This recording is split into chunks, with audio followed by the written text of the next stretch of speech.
भगीरथ की हजारों वर्षों की तपस्या से प्रसन्न होकर भगवान शिव और भगवान ब्रह्मा जी प्रकट होते हैं।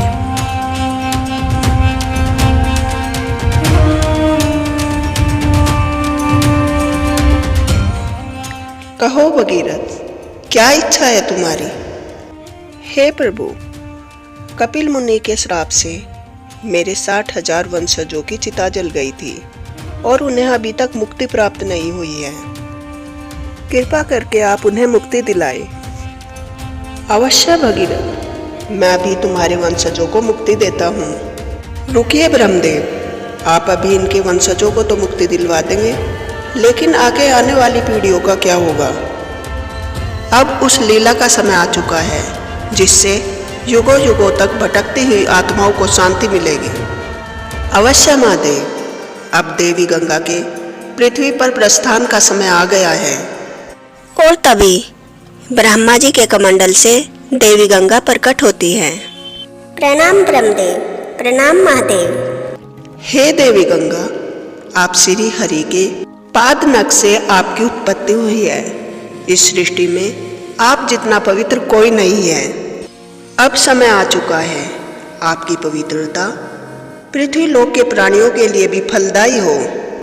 जैसी आपकी आज्ञा प्रभु।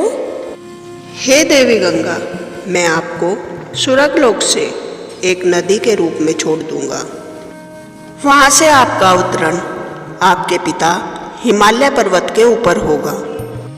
जैसी आपकी आज्ञा प्रभु। यह मेरा सौभाग्य होगा कि मैं इतना महान कार्य करूंगी। और तभी के तभी भूदेवी प्रकट होती है। आप कुछ भूल रहे हैं ब्रह्मदेव। अगर आपने स्वर्ग लोक से देवी गंगा को धरती पर छोड़ा तो उनका प्रवाह इतना होगा कि वो मेरे लिए असहनीय होगा। फिर मैं धरती को फटने से नहीं रोक पाऊंगी। भूदेवी, आपका हर एक शब्द सत्य है। मेरे पास इसका एक उपाय है। श्री हरि के पगों से गंगा अवतरित हुई थी और मेरे कमंडल में उनका भवन है। अब समय आ चुका है महादेव, आप भी गंगा की यात्रा में अपना सहयोग दें। आप वही देवता है जिसने हलाहल विष को ग्रहण किया था, क्योंकि उसे और कोई देवता ग्रहण नहीं कर सकता था। और इस स्थिति में भी एकमात्र उपाय आप ही है। आपके अलावा और कोई देवता गंगा के उग्र प्रवाह को सहन नहीं कर सकता। अवश्य ब्रह्मदेव, मैं देवी गंगा को अपनी जटाओं में धारण कर लूंगा, जिससे गंगा का प्रवाह सौम्य हो जाए। धन्यवाद महादेव, आपके कारण गंगा का प्रवाह मेरे लिए सहनीय हो जाएगा। और भूदेवी पृथ्वी में फिर से समा जाती हैं। और आने वाले समय में ब्रह्मदेव देवी गंगा को नदी के रूप में स्वर्ग से छोड़ देते हैं और महादेव देवी गंगा को अपनी जटाओं में धारण कर लेते हैं। गंगा का प्रवाह अति सौम्य हो जाता है और भगीरथ की दिखाई हुई दिशा में देवी गंगा बढ़ने लगती है। हे भगवान, आने वाले रास्ते में तो बड़े बड़े पहाड़ और चट्टान हैं। देवी गंगा अपने सौम्य रूप में इन सबको कैसे पार कर पाएगी? लगता है देवी गंगा का प्रवाह ज्यादा ही सौम्य हो गया।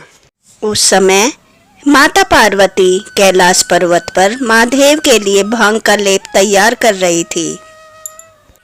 मैया मैया, आप क्या बना रही हो? पुत्र, मैं तुम्हारे पिताश्री के कंठ पर लगाने के लिए भांग का लेप बना रही हूँ। उन्होंने इस सृष्टि पर सबसे जहरीला विष धारण किया है, हलाहल विष, और उसकी पीड़ा बहुत ही असहनीय है। उस पीड़ा को मैं कम करने के लिए उनके कंठ पर भांग का लेप लगाती हूँ। मैया, आप पिताश्री की कितनी सेवा करती हो? पुत्र, ये तो मेरा धर्म है और तुम्हारे पिताश्री भी तो मुझसे कितना प्रेम करते हैं। चलो, अब मैं जाकर तुम्हारे पिताश्री के कंठ पर यह लेप लगा देती हूँ। और जैसे जैसे माता पार्वती महादेव के निकट जाती है, उन्हें एक स्त्री शक्ति का एहसास होता है और माता पार्वती को लगता है कि भगवान शिव के दर्शन के लिए कोई देवी आई होगी। अरे, अगर स्वामी मुझे पहले ही बता देते कोई देवी आने वाली है तो मैं पहले ही उनके आदर सत्कार की व्यवस्था कर देती। किसी अतिथि का सत्कार कोई ऐसे करता है? और देवी पार्वती भगवान शिव के ध्यान स्थान पर पहुंचती है, परंतु वहाँ किसी देवी को न देखकर वह अचंभित हो जाती है और वे देखती है भगवान शिव तपस्या में लीन थे। स्वामी, क्या कोई देवी आई है? लगता है स्वामी तपस्या में लीन है। और माता पार्वती जाकर भगवान शिव के कंठ पर लेप लगाने लगती है, परंतु देवी शक्ति का आभास और बढ़ जाता है और माता पार्वती का ध्यान भगवान शिव की जटाओं से बहने वाली पानी की धारा पर पड़ता है और माता पार्वती की दिव्य दृष्टि से उन्हें उस धारा का असली रूप दिखाई पड़ता है। देवी गंगा आप? और देवी गंगा को भगवान शिव की जटाओं से इस तरह बहते हुए देखकर देवी पार्वती को उनसे ईर्ष्या होती है। ये महादेव ऐसा कैसे कर सकते हैं? मेरे खुद की बहन गंगा को इन्होंने जटाओं में धारण कर लिया। यह बिल्कुल भी उचित नहीं है। मेरे अलावा और कोई स्त्री भगवान शिव के इतने निकट नहीं होनी चाहिए। और माता पार्वती अपने भवन की ओर लौट जाती है। ये क्या हो रहा है? ईर्ष्या जैसा भाव मेरे अंदर, और गंगा मेरी ही तो शक्ति है और उनकी उत्पत्ति वास्तव में मुझसे ही तो है। श्री हरि के वामन अवतार मेरी माँ विद्या का ही तो पुरुष रूप है। देखा जाए तो इस लीला में मेरा भी इतना ही सहयोग है जितना महादेव का। फिर भी मुझे ईर्ष्या क्यों हो रही है? मुझे ध्यान लगाना चाहिए। और माता पार्वती ध्यान में लीन हो जाती है। उनके ध्यान में आदि पराशक्ति प्रकट होती है।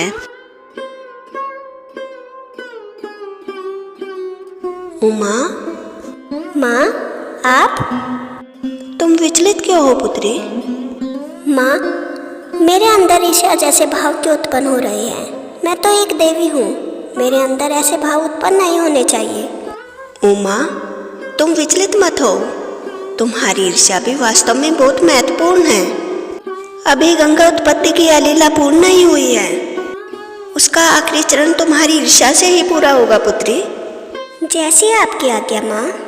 माता पार्वती अपने ध्यान से उठ जाती है और महादेव के पास जाती है। प्रभु, अपने ध्यान से उठिए। मेरे पास आपके लिए एक प्रश्न है। हाँ, कहो गौरी, क्या प्रश्न है तुम्हारे पास? अपनी जटाओं में आपने गंगा को धारण कर लिया, क्या आपको यह अनुचित नहीं लग रहा? कोई और स्त्री आपके इतने निकट नहीं होनी चाहिए प्रभु।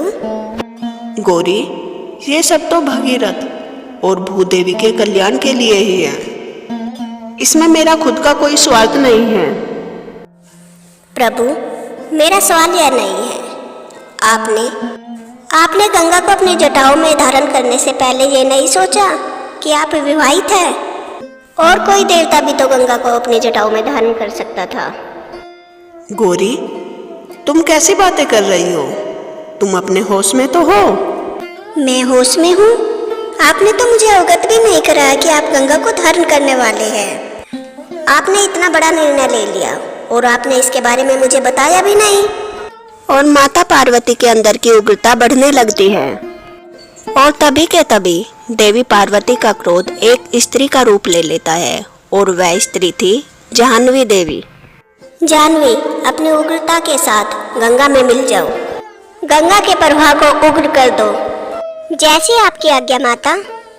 और जाह्नवी माता पार्वती की आज्ञा से अपने नदी रूप में आती है और माता पार्वती के कहे अनुसार शीघ्रता से जाकर गंगा के प्रवाह में मिल जाती है और गंगा का प्रवाह बहुत ही उग्र हो जाता है। गंगा को दिशा दिखाते हुए भगीरथ गंगा के प्रवाह को उग्र होते हुए देखते हैं। हे भगवान, ये क्या हो रहा है? गंगा इतनी उग्र क्यों हो रही है? और तभी गंगा रास्ते में पड़ने वाली ऋषि झानु की कुटिया में बाढ़ ला देती है। गंगा, तेरा ये दुस्साहस! और ऋषि झानु तभी के तभी गंगा को अपने अंदर धारण कर लेते हैं और कैलाश पर्वत से देखते हुए माता पार्वती प्रसन्न हो जाती है। गौरी, क्या तुम्हारी यही चाह थी कि ऋषि झानु गंगा को धारण कर ले? इसलिए तुमने जाह्नवी को प्रकट किया था? अवश्य स्वामी, अगर आप मेरी इच्छा के बगैर कोई निर्णय ले सकते हैं तो मैंने भी ये निर्णय लिया कि गंगा आपकी जटाओं से नहीं बहेगी। और देखते ही देखते ऋषि झानु नदी रूप देवी गंगा को पूरा पी जाते हैं और गंगा भगवान शिव की जटाओं से बहना बंद कर देती है। और तभी के तभी माता पार्वती की ईर्ष्या समाप्त हो जाती है और माता पार्वती को एहसास होता है कि उन्होंने क्या कर दिया। अरे नहीं, मैंने ये क्या कर दिया? देवी आदिशक्ति ने तो बोला था मेरी ईर्ष्या महत्वपूर्ण है, लेकिन मैंने तो इस पूरी लीला को ही समाप्त कर दिया। मैंने ये कितनी बड़ी मूर्खता का काम किया है। नहीं, मुझे ये सब कुछ ठीक करना होगा। गौरी, चिंतित न हो। देवी आदिशक्ति ठीक बोल रही थी। तुम्हारी ईर्ष्या महत्वपूर्ण थी। अभी तुम धैर्य रखो और देखो। भगीरथ जानु ऋषि को समझाने लगते हैं कि गंगा का इस पृथ्वी पर आना कितना महत्वपूर्ण था।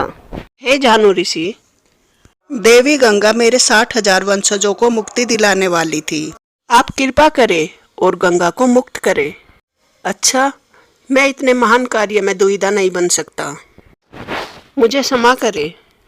और जानु ऋषि अपने बाएं कान से गंगा को मुक्त कर देते हैं और गंगा का सौम्य उग्र प्रभाव बहने लगता है और भागीरथ गंगा को फिर से दिशा दिखाने लगते हैं। आने वाले रास्तों में गंगा चट्टानों और पहाड़ों को आसानी से लांघ देती है। अद्भुत। गंगा का प्रवाह शायद इसलिए उग्र हुआ था ताकि वो इन चट्टानों और पहाड़ों को आसानी से लांघ पाए। देखो गौरी, तुम्हारी ईर्ष्या के उग्र प्रभाव से उत्पन्न हुए उग्र प्रभाव के कारण ही गंगा इन चट्टानों और पहाड़ों को आसानी से पार कर रही है। देवी आदिशक्ति ने ठीक ही कहा था, तुम्हारी ईर्ष्या के बगैर यह लीला कभी पूरी नहीं हो पाती। और उसके पश्चात भगीरथ के प्रयासों से देवी गंगा के प्रवाह से उसके वंशजों को मुक्ति मिल जाती है। अगर आपको यह कहानी पसंद आई तो वीडियो को लाइक करें और मेरे चैनल को सब्सक्राइब करें। कमेंट बॉक्स में जय शिव शक्ति हर हर गंगे अवश्य लिखें। धन्यवाद। जय माता दी।